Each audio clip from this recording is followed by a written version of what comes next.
Everyone. तो स्वागत है आप सबका सेकेंड वीडियो के अंदर। पिछले वीडियो के अंदर हमने फोर्स एंड मोशन के बारे में पढ़ा था, जिससे आपको मैं थोड़ा सा फिर से रिकॉल करवा देती हूँ। फोर्स क्या है हमारा, कोई भी पुश और पुल हम किसी भी ऑब्जेक्ट के ऊपर कर रहे हैं, अगर उसकी वजह से जो ऑब्जेक्ट है उसका जो स्टेट है उसमें चेंज आता है तो हम उसको फोर्स बोलते हैं। और जो चेंज आता है अगर वो चलता है तो उसको हम मोशन बोलते हैं कि वो मोशन में आ गया है। तो आज हम इसको आगे पढ़ते हैं, फोर्स एंड मोशन को हम लोग कंटिन्यू करते हैं। फोर्स के बारे में हमने क्या पढ़ा था कि जो फोर्स है उसको अगर हम सेम डायरेक्शन के अंदर अप्लाई करते हैं तो फोर्स इंक्रीज हो जाता है, अगर हम उसको अपोजिट डायरेक्शन में करते हैं तो फोर्स हमारा डिक्रीज हो जाता है। ठीक है, तो ये तो हमारा बहुत ही नॉर्मल सी चीज हो गई, पुश और पुल जो है हम उसको फोर्स बोलते हैं। तो अब हम इसका देखते हैं जो एक्चुअल डेफिनेशन है उसके बारे के अंदर चलते हैं। ठीक है, क्या है? Force is the external force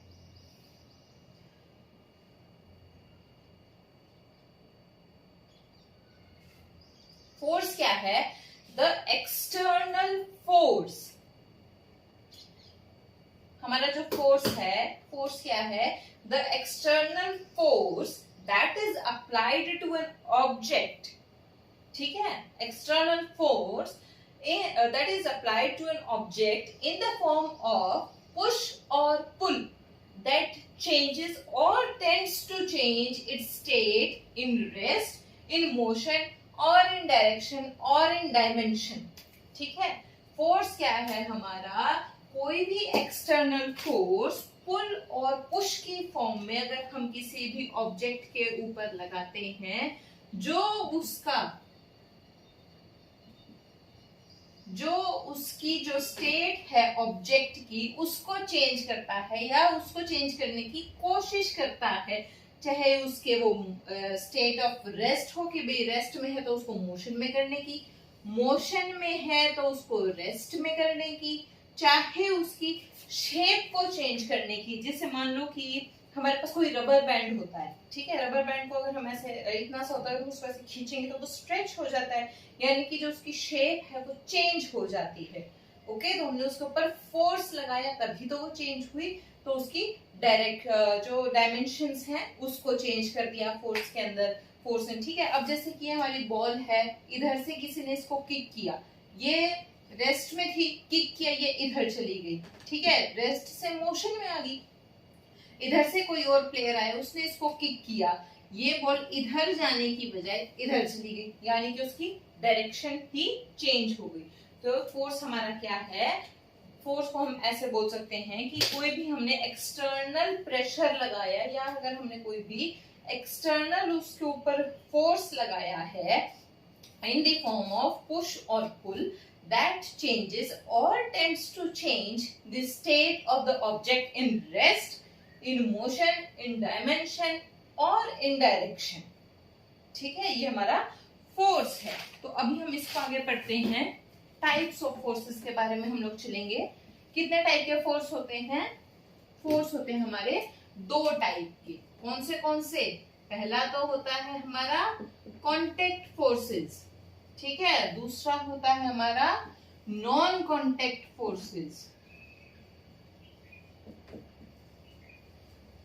जो हमारे कॉन्टेक्ट फोर्सेस होते हैं, जैसा कि हमें नाम से ही पता लग रहा है, कौन से फोर्सेस होते हैं जो एक दूसरे के साथ में कांटेक्ट में आते हैं। ठीक है, जैसे कि मैं इसको बोर्ड को उधर कर रही हूँ, थोड़ा सा अगर मैंने इसको सरकाया है तो यानी कि मैंने इसके ऊपर फोर्स लगाया, और फोर्स कैसे? मैं इसके कांटेक्ट में आई ना, मैंने इसको हाथ लगाया, मैंने इसको टच कैसे कांटेक्ट में आई, तो जो फोर्स कांटेक्ट में आने से लगता है उसको हम क्या बोलते हैं? Contact forces.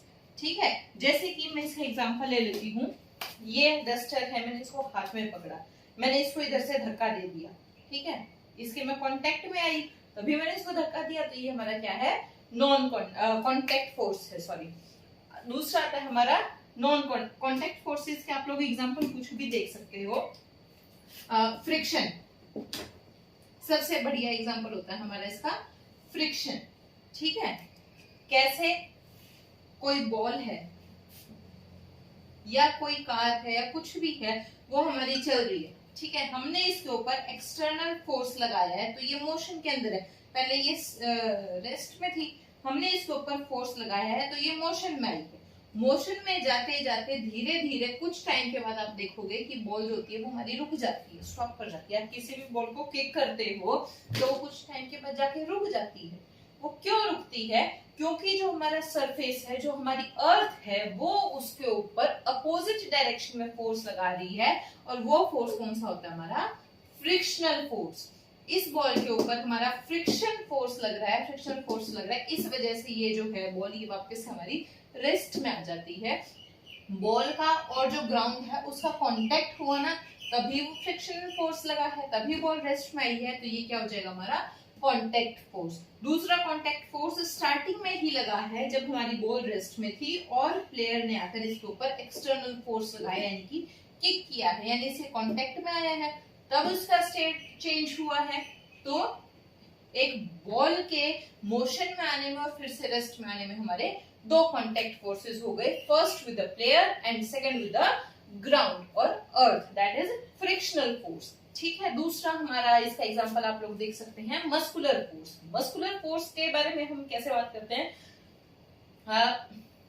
Muscular, this is the muscular force, कि ये है, मैंने इसको थोड़ा सा पुश किया है, ये सर गया, यानी कि इसके अंदर मेरी मस्कुलर पावर यूज हुई है, तो ये हमारा मस्कुलर फोर्स हो गया। ठीक है, कांटेक्ट फोर्सेस के हमारे बहुत अच्छे एग्जांपल हैं दो, पहला है मस्कुलर फोर्स और दूसरा है हमारा फ्रिक्शनल फोर्स या फ्रिक्शन। ठीक है, सेकेंड आते हैं हमारे non contact forces. Non contact forces as from name आप देख सकते हो कौन से होते हैं? जिन फोर्सेस के बीच में कोई कांटेक्ट नहीं होता है, यानी कि कांटेक्ट में वो नहीं आते हैं फिर भी फोर्सेस लगते हैं, वो होते हमारे non contact forces. The best example is gravitational force. जो हमारा ग्रेविटेशनल फोर्स होता है, ये जरूरी नहीं है कि ये कांटेक्ट में आने पर ही लगे, और ये कांटेक्ट में आने पर लगता भी नहीं है। यूनिवर्स के अर्थ के अंदर हमारी जितनी भी चीजें हैं अर्थ पे, सबके ऊपर हमारा ग्रेविटेशनल फोर्स एग्जिस्ट होता है, लगता है। जैसे ये मार्कर है, अभी मैंने इसको पकड़ा हुआ है, यानी कि ये मेरे साथ में कांटेक्ट फोर्स में है, मैंने इसके ऊपर मैंने फोर्स लगा रखा है, तभी ये पकड़ा हुआ है। मैं इसको छोड़ दूं, मेरा फोर्स मैंने हटा लिया, मैंने उसको छोड़ दिया, अर्थ ने अपना फोर्स उसके ऊपर लगाया है, ग्रेविटेशनल फोर्स, जिसकी वजह से जो मार्कर है ये नीचे गया। ठीक है, तो ये हमारा कौन सा फोर्स है? ये है हमारा नॉन कांटेक्ट फोर्सेस के अंदर। दूसरा आते हैं हमारे जो मैग्नेटिक फोर्सेस होते हैं।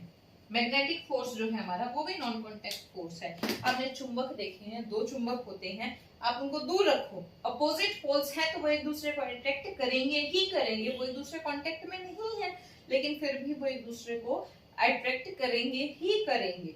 ठीक है, तो वो हमारे अगर नॉन कांटेक्ट फोर्सेस आ जाते हैं, अगर आप उनके लाइक या जो सिमिलर पोल्स हैं उनको, जैसे नॉर्थ ये है, नॉर्थ पोल ही है, अगर आप रखोगे तो ये एक दूसरे से दूर भागेंगे, रिपेल करेंगे। ठीक है, तो ये हमारे किसके एग्जांपल है? नॉन कांटेक्ट फोर्स के एग्जांपल है हमारे। समझ में आ गया contact force, non contact force. Next हम देखते हैं फोर्स चैप्टर जो है वो बहुत ही इंटरेस्टिंग चैप्टर, बहुत इजी चैप्टर है, इससे इजी तो है ही नहीं कोई। ठीक है, एक हमारे पास होते हैं बैलेंस्ड फोर्सेस और एक होते हैं हमारे पास अनबैलेंस्ड फोर्सेस। ठीक है, बैलेंस्ड फोर्सेस हमारे कौन से होते हैं और अनबैलेंस्ड फोर्सेस कौन से होते हैं? चलो ये देखते हैं। बैलेंस्ड फोर्स हमारे वो होते हैं जो कि बैलेंस्ड, जैसे कि आपको नाम से ही दिख रहा है कि आपस में बैलेंस है। कोई भी एक बॉक्स है हमारा, ठीक है, इसके इधर से भी फोर्स लग रहा है, इसके इधर से भी फोर्स लग रहा है, इधर से 20 न्यूटन फोर्स लग रहा है, इधर से भी हमारा 20 न्यूटन फोर्स लग रहा है, तो मैग्नीट्यूड में इक्वल है, लेकिन जो डायरेक्शन है दोनों फोर्सेस की, वो डायरेक्शन बिल्कुल अपोजिट है। मैग्नीट्यूड में सेम है, डायरेक्शन अपोजिट है, लेकिन जो हमारा नेट रिजल्ट है वो हमारा जीरो है। जीरो नेट रिजल्ट क्या है हमारा? जीरो, क्योंकि इक्वल फोर्स लग रहा है दोनों साइड से, बॉक्स तो हिलेगा ही नहीं, फोर्स लगाने का कोई फायदा तो नहीं हुआ। इसका जो स्टेट है वो तो चेंज नहीं हुआ, ये रेस्ट में था, रेस्ट में ही रहेगा, ये डिस्प्लेस भी नहीं हुआ, तो बैलेंस्ड फोर्सेस हमारे कौन से होते हैं, जो कि स्टेट में चेंज नहीं करते हैं but are equal in magnitude but opposite in direction. ठीक है, बैलेंस्ड फोर्स। अनबैलेंस्ड फोर्सेस हम लोग सारा दिन देखते हैं। अनबैलेंस्ड फोर्सेस कौन से होते हैं, opposite in direction but different in magnitude. अगर इसी में ही हम लोग देख लेते हैं, ये हमारा बॉक्स है, ठीक है, एक तरफ 20 न्यूटन फोर्स लग रहा है, दूसरी तरफ से फोर्स लग रहा है 50 न्यूटन। हमारा डायरेक्शन अपोजिट हो गई है, लेकिन इधर 20 न्यूटन है और इधर 50 न्यूटन है। जो मैग्नीट्यूड है वो भी चेंज हो गया है। बैलेंस यानी कि एक समान फोर्सेस नहीं है, इधर ज्यादा लग रहा है इधर कम लग रहा है, तो जो बॉक्स है वो ज्यादा वाला इसको अगर धक्का देगा तो इधर ही आएगा, यानी कि जो बॉक्स है वो इधर डिस्प्लेस हो जाएगा, यानी कि ऑब्जेक्ट जो है उसकी प्लेस में चेंज आ जाएगा, डिस्प्लेस हो जाएगा। ठीक है, तो वो आते हैं हमारे अनबैलेंस्ड फोर्सेस में। ठीक है, बैलेंस्ड फोर्स अनबैलेंस्ड फोर्स समझ में आ गया। तो चलो अभी हम आगे चलते हैं। फिर आता है हमारे पास, तो फोर्स का फॉर्मूला हमारा क्या होता है, force is equals to mass into acceleration. ठीक है, इसको हम आगे प्रूफ भी करेंगे कि मास इनटू एक्सेलरेशन कैसे आता है। ये हमारा न्यूटन का सेकेंड लॉ है, इसको हम आगे प्रूफ करेंगे। तो अभी तो हम इसके बारे में देखते हैं। ठीक है, फोर्स क्या है हमारा, मास इनटू एक्सेलरेशन। और एक्सेलरेशन को हम कैसे लिख सकते हैं, एक्सेलरेशन क्या होता है, final velocity minus initial velocity by time, यानी कि rate of change of velocity हमारा एक्सेलरेशन होता है ना। एक्सेलरेशन हमारा क्या होता है, v minus you by T. ठीक है, इसी को हम लोग एक्सेलरेशन बोलते हैं।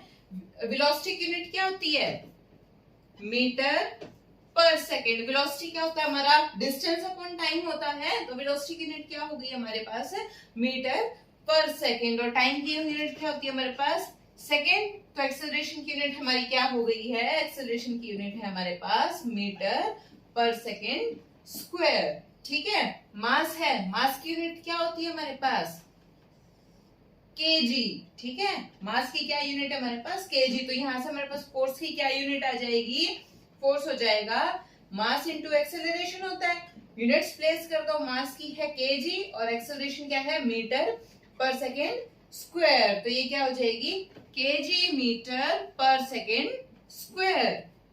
ठीक है, ये तो हमारे पास आ गई है फोर्स की यूनिट, लेकिन ये तो हमारी नॉर्मल यूनिट है, यूनिट तो हम एसआई लेकर के चलते हैं। तो फोर्स की जो हमारी एसआई यूनिट है, एसआई यूनिट क्या है हमारे पास, फोर्स की न्यूटन। ठीक है, एसआई यूनिट हमारे पास फोर्स की न्यूटन। और जो सीजीएस यूनिट होती है हमारे पास वो है डाइन। ठीक है, सीजीएस यूनिट क्या है हमारे पास, फोर्स की डाइन। अच्छा, अब एसआई यूनिट तो हमारे पास न्यूटन है, सीजीएस हमारे पास डाइन है। ठीक है, एसआई और सीजीएस के अंदर भी तो कोई रिलेशन होता है, कोई कोरिलेशन होता है। तो वो रिलेशन क्या है, वो रिलेशन है 1 Newton is equals to 10 to the power 5 dyne.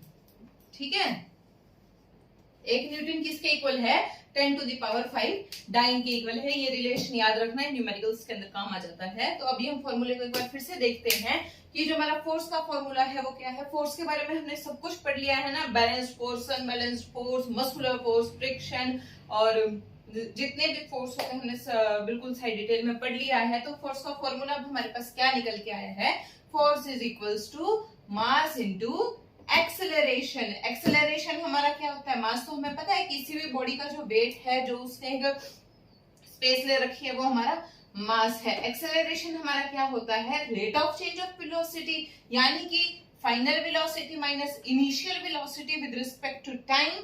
ठीक है, अब जो मास की यूनिट है वो क्या होती है, केजी होती है, और एक्सेलरेशन की क्या हो जाएगी, मीटर पर सेकेंड स्क्वायर। तो यहां से हमारे पास फोर्स की यूनिट क्या आ जाएगी, केजी मीटर पर सेकेंड स्क्वायर। लेकिन हम इस यूनिट को यूज नहीं करके हम इसकी एसआई यूनिट को यूज करते हैं हमेशा, जो कि है न्यूटन। और जो सीजीएस यूनिट है वो क्या है हमारे पास, फोर्स की डाइन। तो न्यूटन और डाइन के अंदर रिलेशन भी है हमारे पास। क्या रिलेशन है, 1 न्यूटन जो होता है वो 10 टू द पावर 5 डाइन के बराबर होता है। ठीक है, अच्छा चलो एक बात बताओ कि जो फोर्स है हमारा वो वेक्टर क्वांटिटी है कि स्केलर क्वांटिटी है। ठीक है, जो हमारा फोर्स है वो कौन सी क्वांटिटी है, वेक्टर क्वांटिटी है, स्केलर क्वांटिटी है। अच्छा, स्केलर क्वांटिटी और वेक्टर क्वांटिटी होती कौन कौन सी है आपको पता तो होगा ही।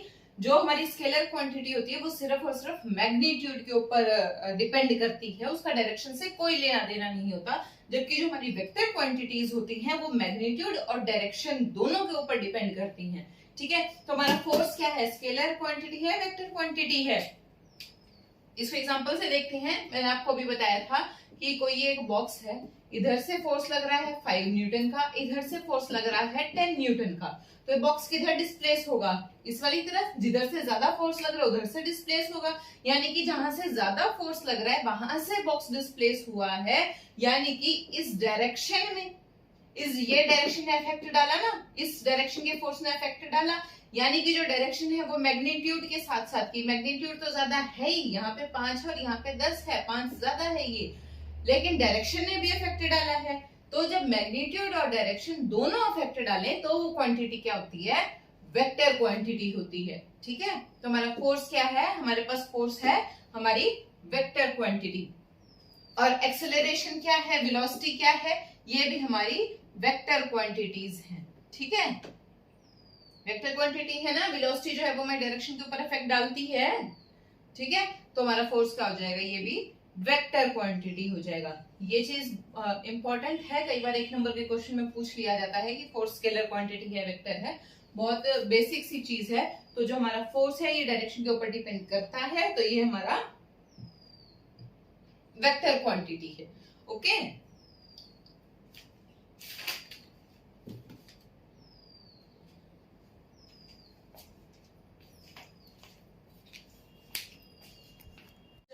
इतना समझ में आया, हमारा फोर्स के बारे में समझ में आया, मास इनटू एक्सेलरेशन होता है। ठीक है, अब हम नेक्स्ट चीज पढ़ते हैं, नेक्स्ट टॉपिक पढ़ते हैं हमारा इनर्शिया। इनर्शिया जो होता है बहुत इजी और बहुत इंटरेस्टिंग टॉपिक है। ठीक है, इनर्शिया क्या है हमारा, बहुत ही सिंपल लैंग्वेज में देखते हैं। कोई बॉडी है वो रेस्ट में, उसको रेस्ट में ही रहने में मजे आ रहे हैं। ठीक है, वो जो उसका स्टेट है उसको उसी में मजे आ रहे हैं, वो अपने स्टेट को चेंज नहीं करना चाहती। कोई बॉडी मोशन में है तो वो मोशन में ही रहना चाहती है, वो अपने आप को उसके स्टेट को रेस्ट में लाके चेंज नहीं करना चाहती। तो इनर्शिया है वो हमारा। ठीक है, इनर्शिया क्या है, inability of body to change its state. ठीक है, बहुत ही सिंपल सी है इनर्शिया। तो इनर्शिया से आपको क्या समझ में आया, टेंडेंसी ऑफ ऑब्जेक्ट। तो इनर्शिया से आपको क्या समझ में आया, tendency of an object to remain in its state of rest और मोशन इज कॉल्ड इनर्शिया। कि अगर कोई बॉडी रेस्ट में है तो वो रेस्ट में ही रहना चाहती है, और कोई बॉडी अगर मोशन में है तो वो मोशन में ही रहना चाहती है, अनटिल एंड अनलेस उसके ऊपर कोई एक्सटर्नल फोर्स ना लगाया जाए। ठीक है, जैसे कि कोई बॉल है, अच्छा ठीक है, बॉल के और इनके एग्जांपल बहुत ले लिए, बहुत बेसिक सा एग्जांपल लेके चलते हैं, बहुत कॉमन सा भी क्या, बहुत नेचुरल सा एग्जांपल लेके चलते हैं। मान लो कि ये बोल्ड है, ठीक है, हम इस बोल्ड का लेके चलते हैं एग्जांपल।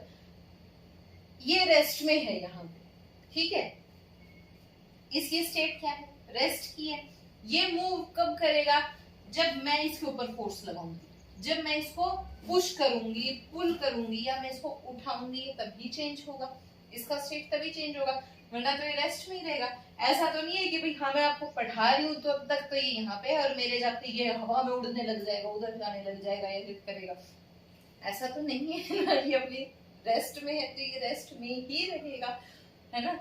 अच्छा, जैसे आपके घर में बेड होते हैं, वो एक जगह पर रखे हुए हैं, यानी कि एक तरीके से वो फिक्स है एक जगह पर, तो वो रेस्ट पोजीशन में है। ऐसा तो नहीं है कि भाई हाँ वो सारा दिन कभी उधर में आप करें, मामा बेड कहाँ गया, अच्छा बेड तो निकल के हमारे ड्राइंग रूम में आ गया, ऐसा होता है कभी, नहीं होता ना। वो जिस पोजीशन में है वो उसी पोजीशन में रहता है, वो रेस्ट की पोजीशन में है, वो रेस्ट में ही रहता है। वो कब सरकता है, कब हिलेगा, जब हम उसको हिलाएंगे, जब हम उसके ऊपर एक्सटर्नल फोर्स लगाएंगे, ठीक है। अच्छा, जैसे मोशन का ले लेते हैं अब हम, हमारा पंखा है, हमने पंखा चलाया, ऐसे गोल गोल गोल गोल घूमता है ना पंखा, हमने स्विच ऑन किया, पंखे ने घूमना शुरू कर दिया। अब वो घूम रहा है, वो घूमता ही रहेगा जब तक कि हम उसको बंद नहीं करेंगे, जब तक हम एक्सटर्नल फोर्स नहीं लगाएंगे। हम वहां पर एक्सटर्नल फोर्स किस तरीके से लगा रहे हैं, उसकी जो इलेक्ट्रिसिटी है उसको कट करके, उसके स्विच को ऑफ करके। वरना आप मत करो स्विच ऑफ, वो चलता रहेगा, यानी कि जो उसकी स्टेट ऑफ मोशन है वो उसी मोशन में ही रहेगा जब तक कि हम उसको बंद नहीं करेंगे। आई होप कि आपको इनर्शिया बहुत अच्छे से समझ में आ गया होगा। इनर्शिया क्या है? कोई बॉडी अगर रेस्ट में है तो वो रेस्ट में ही रहना पसंद करती है अनटिल एंड अनलेस कि उसके ऊपर कोई एक्सटर्नल फोर्स ना लगाया जाए। इसी तरह से कोई बॉडी अगर मोशन में है तो वो मोशन में ही रहना पसंद करती है अनटिल एंड अनलेस उसके ऊपर भी कोई एक्सटर्नल फोर्स ना लगाया जाए। ठीक है, आज की वीडियो में इतना ही। जो नेक्स्ट वीडियो होगी उसके अंदर आपको आगे जो न्यूटन के लॉस हैं उनके बारे में, मोमेंटम और काफी सारी चीजों के बारे में बताया जाएगा। तो नेक्स्ट वीडियो तक आप इसको रिवाइज करिए और अच्छे से देखिए। कोई चीज में अगर डाउट है तो आप कमेंट करके पूछ सकते हैं। Thank you for